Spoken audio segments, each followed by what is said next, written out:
ഞാനിപ്പോ ഉള്ളത് ബണ്ടന്റെ വീട്ടിന്റെ മുമ്പിൽ. എന്നോട് ബണ്ടൻ ആദ്യമേ പറഞ്ഞിരുന്നു വീട്ടിലാരും ഉണ്ടാവില്ല, അതുകൊണ്ട് നേരെ കാട്ടിലോട്ട് പോവാൻ. അതുകൊണ്ട് പിന്നെ ഞാൻ നേരെ പോയത് കാട്ടിലോട്ടാണ്. നല്ല മനോഹരമായ ഒരു കാടായിരുന്നു അവന്റെ വീട്ടിന്റെ അടുത്ത്. മുമ്പ് 2-3 പ്രാവശ്യം വന്നത് കൊണ്ട് എനിക്ക് നന്നായിട്ട് വഴിയറിയാം. കുറച്ച് നടന്നപ്പോ തന്നെ കണ്ടത് അവന്റെ വണ്ടിയായിരുന്നു. ഈ വണ്ടി അറിയാത്ത ആരും ഉണ്ട്. അടുത്ത് തീ കത്തുന്നുണ്ട്, അതിന്റെ അർത്ഥം അവന്റെ മുത്തശ്ശൻ ഇവിടെ ഉണ്ടെന്നാണ്. ഇതാണ് മാക്സ് ടെന്നിസൺ, അതായത് ബണ്ടന്റെ മുത്തശ്ശൻ, ദ ഗ്രാൻഡ് ഫാദർ. ഇവർക്കൊക്കെ എന്നെ ഭയങ്കര ഇഷ്ടമാണ്, അതുകൊണ്ട് തന്നെ എന്നെ കണ്ടപ്പോ കെട്ടിപ്പിടിച്ചു. മാക്സ് എന്നോട് പറഞ്ഞത് ബണ്ടൻ നിന്നെ കാത്തിരുന്ന് ഉറങ്ങിപ്പോയെന്നാണ്. പിന്നെ ഞാൻ നേരെ കയറിയത് ആ വാനിന്റെ അകത്തായിരുന്നു. അതില് ബണ്ടൻ കിടന്ന് ഉറങ്ങുന്നുണ്ടാകും. ഈ വാൻ ചെറുതാണെങ്കിലും അതിന്റെ ഉള്ളിലുള്ള കാര്യങ്ങളൊക്കെ ഭയങ്കര വിശാലകണ്ടിലെ കിടന്നുറങ്ങുന്നത് ചെറിയ കുട്ടിയെ പോലെ. ആകെ 10 വയസ്സേ ഉള്ളൂ. 10 വയസ്സാണെങ്കിലും ബണ്ടന്റെ കുസൃതിക്ക് ഒരു കുറവും. അതുകൊണ്ട് തന്നെ ഞാൻ വെറുപ്പിക്കാനൊന്നും പോയില്ല. ജസ്റ്റ് ഒന്ന് തൊട്ടപ്പോ തന്നെ അവൻ കണ്ണു തുറന്നു. ഇവന്റെ സഹോദരി ഇവിടെയില്ല, അതുകൊണ്ടാണ് പാവൻ ചെക്കൻ ഉറങ്ങിപ്പോയത്. ഇല്ലെങ്കിൽ ഇവിടെ രണ്ടാളും കിടന്ന് അടിയായി. എന്നാലും ഇവൻ ഉറക്കത്തുനിന്ന് തന്നെ എന്നെ കണ്ടപ്പോ ചാടി എണീറ്റ് കെട്ടിപ്പിടിച്ചു. പിന്നെ നമ്മൾ നേരെ വണ്ടിയിൽ നിന്ന് പുറത്തിറങ്ങി. അപ്പോഴാണ് മാക്സ് പറയുന്നത് ഇവിടെ തീ അണഞ്ഞു പോയി, തീ കത്തിക്കാൻ തീപ്പെട്ടിയും ഇല്ല.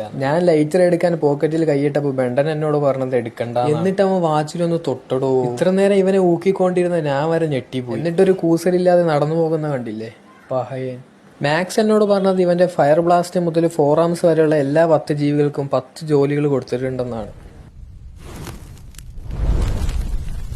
എത്ര പെട്ടെന്നാണോ അവൻ തീ ഉണ്ടാക്കിയേ. ഇനി 10 ക്യാരക്ടേഴ്സിന്റെ 10 ജോലി കാണാൻ പാർട്ട് 2 എന്ന് കമന്റ് ഇടുക.